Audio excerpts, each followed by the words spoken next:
வணக்கம் நேர்களே, நான் உங்கள் ஆஸ்ட்ரோ பூர்ணா. இன்னைக்கு நாம பார்க்கக்கூடிய சிறப்பு பதிவு என்னன்னு பார்த்தோம்னா, சுக்கிரனுடைய பெயர்ச்சி. சுக்கிரன் என்ற கிரகத்தினுடைய பெயர்ச்சியின் மூலமாக ஒவ்வொரு ராசி என்பர்களுக்கும் கிடைக்கக்கூடிய ஒரு நல்ல பலன்களை தான் இன்னைக்கு நம்ம பார்க்க போறோம். எப்போதுமே சுக்கிரன் பெயர்ச்சி ஒரு மாத காலத்திற்கு மட்டும்தான் இருக்கும். இந்த மாதத்துல நடக்கின்ற, அதாவது ஜனவரி மாதம் 28ஆம் தேதி சுக்கிரன் கும்ப ராசியிலிருந்து மீன ராசிக்கு உச்சம் பெற்ற சுக்கிரனா போறாரு, உச்சம் பெற போறாரு. மீன ராசியில சுக்கிரன் பகவான் உச்சம் பெறும்போது என்ன மாதிரியான பலன்களை ஒவ்வொரு ராசி என்பர்களுக்கும் கொடுக்க போறார், என்ன மாற்றங்கள் நீங்க செஞ்சுக்கலாம் அப்படின்றதுதான் நம்ம இந்த பதிவுல தெளிவா பார்க்க போறோம்.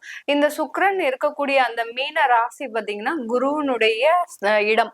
இந்த குருவினுடைய இடத்துலயே சுக்கிரனும், அடுத்து சுக்கிரனுடைய இடமான அந்த ரிஷப ராசியில அந்த குருவும் இருக்கிறாரு இந்த 4 மாத காலகட்டத்துல. இந்த 4 மாதத்துல பாத்தீங்கன்னா இந்த 2 கிரகங்களும் பரிவர்த்தனையும் ஆகக்கூடிய ஒரு நேரம். ஏன்னா குருனுடைய வீட்டுல சுக்கிரன், சுக்கிரனுடைய வீட்டுல அந்த குருன்னு இருக்கிறதுனால பரிவர்த்தனையும் இந்த காலகட்டத்துல வேலை செய்யும். இந்த மீன ராசியில சனியும் பயிற்சி ஆகிறார், ராகு பகவானும் இருக்கிறார், சுக்கிரனும் இருக்கிறார். இந்த 3 கிரகங்களும் சேர்ந்து என்ன பலன்களை கொடுக்க போகுது இந்த சுக்கிரனுடைய சேர்ந்து அப்படின்னு தான் நம்ம இந்த பதிவுல பார்க்க போறோம். ஒவ்வொரு ராசி என்பவர்களுக்கும் இந்த சேனல்ல முதல் முறையா பாக்குறீங்கன்னா சப்ஸ்கிரைப் பண்ணிக்கோங்க. பெல் பட்டன்ல ஆல் ஆப்ஷன் சூஸ் பண்ணீங்கன்னா உங்களுக்கு என்னுடைய அடுத்தடுத்த பதிவுகள் நோட்டிபிகேஷனா வந்துட்டு இருக்கும். தனுசு ராசி அன்பர்களுக்கு சுக்கிரன் ஜனவரி மாதம் 28ஆம் தேதி அந்த மீன ராசிக்கு பெயர்ச்சியாகி உச்சம் பெற போறார். சுக்கிரனாகப்பட்டவர் உச்சம் பெற்ற சுக்கிரன் 4 மாத காலகட்டங்களுக்கு இந்த தனுசு ராசி அன்பர்களுக்கு மிகப்பெரிய ஒரு நல்ல விளைவுகளை, இதுநாள் வரைக்கும் மோசமான விளைவுகளை மட்டுமே சந்தித்த இந்த தனுசு ராசி அன்பர்கள் வரக்கூடிய 4 மாதங்கள் நல்ல ஒரு மாற்றங்களை, முன்னேற்றங்களை சந்திக்கக்கூடிய ஒரு தருணமாக தான் இருக்கும். 4ஆம் இடத்துல சுக்கிரன் சூப்பரா நல்ல லக்ஸுரியா ஆடம்பரமாக தேவையானதை நீங்க வாங்கி பயன்படுத்தி கொள்ளக்கூடிய ஒரு தருணமாக தான் இருக்க போகுது. இந்த தனுசு ராசி அன்பர்கள் எப்போதுமே என்ன பண்ணுவாங்க அப்படின்னா, மற்றவங்களுக்குன்னா நிறைய செய்வாங்க, ஆனா அவங்களுக்கு தேவைக்குன்னு செய்யும் போது ரொம்ப யோசிக்க ஆரம்பிச்சிருவீங்க. நமக்கு இது தேவையா, இதனால நம்ம என்ன செய்ய போறோம், இதை வாங்கி ஒரு மாசத்துல நம்ம குப்பையில தான் போட போறோம், இப்படி உங்களுக்காக சில விஷயத்த யோசிச்சு அதை வாங்காமலேயே எவ்வளவுக்கு எவ்வளவு எளிமையா இருக்கணுமோ அந்த அளவுக்கு எளிமையாக இருந்துகிட்டே இருப்பாங்க இந்த தனுசு ராசி அன்பர்கள். இப்படிப்பட்ட இந்த தனுசு ராசிக்கு அதிபதி அந்த குருவாகப்பட்டவர் உங்களுடைய 6ஆம் இடத்துல இருக்கிறாரு. இந்த சுக்கிரனாகப்பட்டவர் எந்த இடத்திற்கு அதிபதி அப்படின்னு பார்க்கும்போது இந்த தனுசு ராசி அன்பர்களுக்கு ருணரோக சத்ருஸ்தானாதிபதி, அடுத்து லாபஸ்தானாதிபதி. இந்த லாபஸ்தானாதிபதியாகப்பட்ட அந்த சுக்கிரனாகப்பட்டவர் உங்களுடைய சுகஸ்தானத்துல இருக்கிறார், 4ஆம் இடத்துல இருக்கிறார், தனத்தை கொடுக்கக்கூடிய ஒரு இடத்துல இருக்கிறார். இப்படிப்பட்ட இந்த சுக்கிரனாகப்பட்டவர் பரிவர்த்தனையும், குருவும் சுக்கிரனும் பரிவர்த்தனை ஆகக்கூடிய ஒரு தருணமும் இந்த 4 மாத காலம்தான்.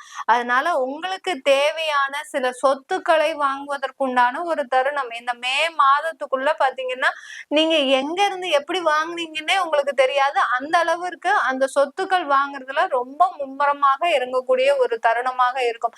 ஏன்னா கடந்த காலத்துல 7.5 சனியில இந்த தனுசு ராசி அன்பர்கள் இழக்காத ஒரு சொத்துக்களே இல்லை, இழக்காத ஒரு இழப்புகளே கிடையாது. அந்த அளவிற்கு இந்த தனுசு ராசி என்பர்கள் நிறைய இழந்துட்டீங்க. உங்களுடைய உறவுகளை இழந்தீங்க, உங்களுடைய பொருட்களை இழந்தீங்க, ஏன் உங்களுடைய கணவன் மனைவி தொந்தரவு, அந்த மாதிரியான சில விஷயங்களே நிறைய அனுபவிச்சுட்டு வந்துட்டீங்க. இந்த தனுசு ராசி அன்பர்கள் வாழ்றதுக்கு வழி இல்லாத இந்த தனுசு ராசி அன்பர்கள் கூட இந்த காலகட்டத்துல நல்ல சுகமாக வாழக்கூடிய ஒரு தருணமாக தான் இருக்க போகுது. ஏன்னா நிறைய தனுசு ராசி அன்பர்கள் நாங்க அடுத்த கட்ட வேலைக்கு என்ன செய்ய போறோம் தெரியல, எங்களுக்கு மிகப்பெரிய அளவுல பிரச்சனைகள் அதிகமாக இருக்கு, வேலையில எந்த விதமான ஒரு நிரந்தர உத்தியோகமும் இல்லை அப்படின்னு நினைக்கக்கூடியவர்களுக்கு எல்லாம் இந்த காலகட்டம் வாழ வழிவகை செய்யும் காலகட்டமாக இருக்கும். நீங்க ஏதாவது ஒரு ஆப்ஷன் உங்களை தேடி வரக்கூடிய ஒரு நேரம், உங்களை தேடி ஒரு வாய்ப்புகள் வரக்கூடிய ஒரு தருணம். சில பேர் மீடியால எல்லாம் இருக்கிறீங்க அப்படின்னா நீங்க இருக்கிற இடமே தெரியாம இருந்திருப்பீங்க.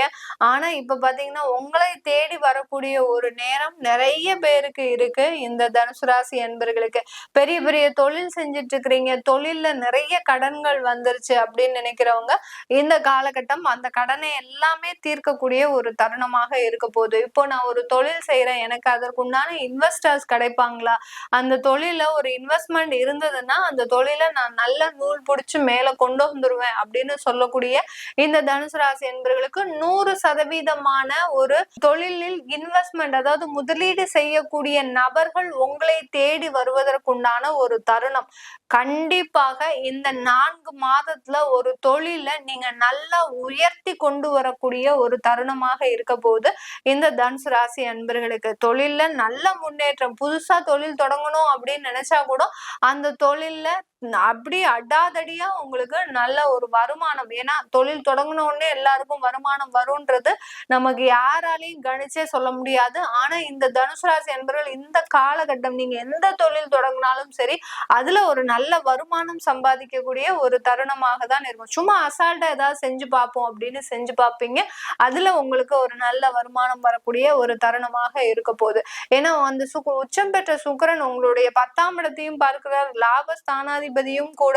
அடுத்து பாத்தீங்கன்னா 4ஆம் இடத்துல இருக்கிறாரு, குருவும் சுக்கிரனும் பரிவர்த்தனை. இத்தனை விதமான மாற்றங்கள் இந்த தனுசு ராசி அன்பர்களுக்கு மட்டுமே கிடைச்சிருக்குது இந்த 4 மாதத்துல. அதனால இந்த 4 மாதத்தை தனுசு ராசி அன்பர்கள் மூலம், பூராடம், உத்திராடம் இந்த 3 நட்சத்திர அன்பர்களும் இந்த மாதத்தை நீங்க எந்த அளவுக்கு வாய்ப்புகள் வருதோ அந்த வாய்ப்புகளை பயன்படுத்துங்க, ஓடுங்க. ஏன்னா நீங்க இழந்த இழப்புகள் நிறைய, அந்த இழப்புகளை நிவர்த்தி செய்வதற்கு ஓடும் போது கண்டிப்பான அதற்குண்டான லாபங்கள் அதிகரிக்கக்கூடிய ஒரு தருணமாக தான் இருக்க போது இந்த தனுசு ராசி என்பர்களுக்கு. வேலை இழந்துட்டோம், வேலை கிடைக்கவே மாட்டேங்குது அப்படின்னு புலம்புறவங்களுக்கு இந்த தனுசு ராசி என்பர்களுக்கு இந்த காலகட்டம் நல்ல ஒரு வேலை வாய்ப்பு. உங்களுடைய சூழ்நிலையே பாத்தீங்கன்னா கடந்த காலத்துல வேலை செஞ்சிருப்பீங்க, ஒரு கச்ச கச்ச கச்ச கச்சன்னு உங்களுக்கே அந்த வேலை சுச்சுவேஷனே பாத்தீங்கன்னா சூழ்நிலையே உங்களுக்கு பிடிக்காது. ஏன்டா இந்த வேலையில வந்து சேர்ந்தோம் அப்படின்ற மாதிரியா இருக்கும். இப்போ அதே வேலையில தான் இருக்க போறீங்க, ஆனா அந்த சூழ்நிலை உங்களை சுத்தி பாத்தீங்கன்னா அப்படியே அந்த சரௌண்டிங்ஸே ரொம்ப காமா, ரொம்ப மன நிம்மதியோடு அப்படியே அந்த வேலை செய்யணும் அப்படின்ற ஒரு மைண்ட் செட் உங்களுக்கு கிடைக்கக்கூடிய ஒரு தருணமாக இருக்கும். நிறைய தனுசு ராசி அன்பர்கள் வெளிநாட்டு சுற்றுலா போகுவதற்குண்டான ஒரு நேரமாக இருக்கும். இந்த மே மாதத்துக்குள்ள நீங்க கண்டிப்பாக ஒரு வெளிநாடு சென்று போய் நீங்க உங்களுடைய ஆசையை அனுபவிக்கக்கூடிய ஒரு நேரமாக இருக்க போது இந்த தனுசு ராசி அன்பர்களுக்கு. இந்த தனுசு ராசி அன்பர்களுக்கு திருமணத்துல நிறைய தடைகள் இருக்கு. ஏன்னா 7.5 சனியிலிருந்தே நிறைய தனுசு ராசி அன்பர்கள் அந்த திருமண வாய்ப்புகளை ஒத்தி போட்டுக்கிட்டோம், அடுத்து திருமணம் செய்யறதுக்கு ஒரு பிடிப்பு இல்லாமலையும் வாழ்க்கையை வாழ்ந்த இந்த தனுசு ராசி அன்பர்கள் இப்போ அதற்குண்டான ஒரு ஆப்பர்ச்சுனிட்டிஸ் எல்லாம் வரும். உங்களுக்கு நம்மளும் ஏன் திருமணம் செஞ்சுக்காம இருக்கிறோம் அப்படின்ற ஒரு உணர்வுகளும் உங்களுக்கு வரக்கூடிய தருணம். அதனால திருமண முயற்சிகள்ல இருக்கிறீங்க அப்படின்னா கண்டிப்பாக அது எல்லாமே சக்சஸ்ஃபுல்லா ஆகிறதுக்கு உண்டான ஒரு நேரமாக இருக்க போது. மறுமணம், அதாவது ஏற்கனவே டைவர்ஸ் ஆச்சு, டைவர்ஸ் ஆகி 3 வருஷம் ஆச்சு, நாங்க வேறு திருமணம் பண்ணிக்கலாமா அப்படின்னு கேக்குறவங்க தாராளமாக அதற்குண்டான ஒரு நிவர்த்தியும் மறுமணம் நிவர்த்தியும் இந்த தனுசு ராசி அன்பர்களுக்கு முழுமையாக 100% மறு வாழ்க்கையாவது எங்களுக்கு நல்லா இருக்குமா. ஏன்னா தனுசு ராசி அன்பர்கள் எடுக்கக்கூடிய முடிவுகள் எப்போதுமே பாத்தீங்கன்னா நேர்த்தியா இருக்கும். ஏற்கனவே எடுத்த முடிவுகள்னால நிறைய பிரச்சனையை அனுபவிச்சிட்டீங்க. இன்னுமே நம்ம எடுக்கக்கூடிய முடிவுகள் நம்மளுடைய வாழ்க்கைக்கும் நம்மளுடைய குழந்தைகளுக்கும் பிரச்சனையை தரக்கூடாது. அதனால சில முடிவுகள் எல்லாம் நீங்க ஒத்தி போட்டுட்டே வந்துட்டு இருக்கிறீங்க. அதுல இருந்து எல்லாம் நிவர்த்தி அடையக்கூடிய ஒரு தருணம். உங்களுக்குன்னு ஒரு வாழ்க்கை துணை தேடி வருவதற்கும் அந்த வாழ்க்கை துணையின் மூலமாக ஒரு நல்ல மன நிம்மதியான ஒரு வாழ்க்கையை அடைவதற்கும் இந்த தனுசு ராசி அன்பர்களுக்கு இந்த 4 மாத காலகட்டம் 100% உறுதுணையாக இருக்கக்கூடிய ஒரு காலகட்டம். இந்த தனுசு ராசி அன்பர்கள் கடந்த காலத்துல அம்மா மூலமாக சில பிரச்சனைகளை, இல்ல ஏதோ ஒரு வியாதி, அம்மாக்கு ஏதாவது ஒரு வியாதி தொந்தரவுகள் இருந்திருக்கலாம், அதெல்லாம் நிவர்த்தி ஆகக்கூடிய ஒரு நேரம். ஏன்னா உங்களுடைய 11ஆம் வீட்டு அதிபதி அந்த சுக்கிரன் அங்க உச்சம் பெறும்போது அதற்குண்டான மருத்துவ ஆலோசனை, நல்ல ட்ரீட்மெண்ட் எல்லாமே கிடைச்சு ஒரு நல்ல ஒரு ஆடம்பரமான ஒரு மருத்துவ வசதிகள் கிடைக்க பெற்று அந்த அம்மா நோயிலிருந்து விடுதலை ஆகக்கூடிய ஒரு தருணமாக தான் இருக்க போகுது. யாருக்காவது சொந்தமா அம்மா கிட்ட இருந்து சொத்துக்கள் வர வேண்டியது இருக்கு, பூர்வீக சொத்துக்கள் வர வேண்டியது இருக்கு அப்படின்னா அதெல்லாம் பாத்தீங்கன்னா பாத்தீங்கன்னா இந்த காலகட்டம் உங்களுக்கு அப்படியே ஒரு லட்டு சாப்பிட்ட மாதிரி அப்படியே ஈஸியா உங்களுக்கு எந்த விதமான ஒரு பிரச்சனையுமே இல்லாம இது நாள் வரைக்கும் அந்த சொத்துக்காக பிரச்சனை பண்ணிட்டு இருந்தவங்க கூட இப்ப எங்க போனாங்கன்னு தெரியாது. அந்த அளவுக்கு அந்த சொத்துக்கள் இருக்கக்கூடிய பிரச்சனைகள் எல்லாமே மறைவதற்குண்டான ஒரு நேரமாக இருக்க போது இந்த தனுசு ராசி அன்பர்களுக்கு வேலையில நிரந்தர உத்தியோகம், நல்ல பதவி உயர்வு, வருமான உயர்வு, வெளிநாட்டு வாய்ப்புகள் இப்படி அடுத்தடுத்து வெற்றியை தொடக்கூடிய ஒரு நேரமாக தான் இருக்க போது இந்த தனுசு ராசி என்பவர்களுக்கு. இது எல்லாமே நம்ம கோச்சார நிலவரப்படி பலன்களை சொல்லியிருக்கிறோம். உங்களுடைய தசாபுத்தி பலன்களை தெரிஞ்சுக்கணும், சுய ஜாதக பலன்களை தெரிஞ்சுக்கணும், உங்களுடைய சுய ஜாதகத்துல இருக்கக்கூடிய தெய்வ பலத்தை தெரிஞ்சுக்கணும் அப்படின்னு நினைக்க விரும்புறவங்க கீழே இருக்கிற நம்பருக்கு வாட்ஸ்அப்ல அப்பாயின்மெண்ட் வாங்கிட்டு நீங்க என்கிட்ட கன்சல்ட் பண்ணிக்கலாம்.